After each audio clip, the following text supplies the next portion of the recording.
வியாபாரம் பெருகிறதா? இந்தியா முன்பை விட முன்னேறுகிறதா? நம்முடைய தொழில் பெருக்கம் ஏற்படுகிறதா? உற்பத்தி பெருக்கம் ஏற்படுகிறதா? லாபம் வருகிறதா?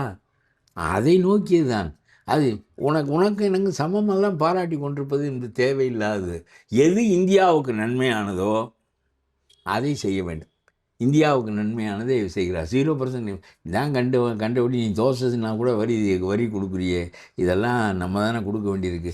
இந்த விஜய்க்கு ஒய் பிரிவு பாதுகாப்பு, அண்ணாமலைக்கு ஒய் பிரிவு பாதுகாப்பு, இதுக்கெல்லாம் என்ன பண்ண வேண்டியிருக்கு?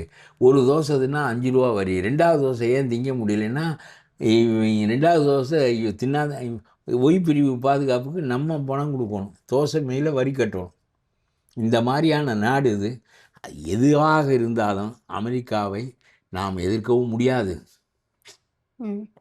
சிலோன் நம்மகிட்ட மண்டி போடுறான்ல, ஏன்? நம்ம பெரிய நாடுங்கிறதுனால தானே. வங்கதேசம் பயப்படுறான்ல, பாகிஸ்தான் ஆள் வச்சு தூக்குறமே ஏவுகணை மூலம் பயப்படுறான்ல, அப்புறம் அமெரிக்காவுக்கு இதை செய்ய முடியுமா நம்ம? அதாவது நம்ம ஒரு 4 பேருக்கு பெரியவன், நமக்கு 2 பேர் பெரியவன்.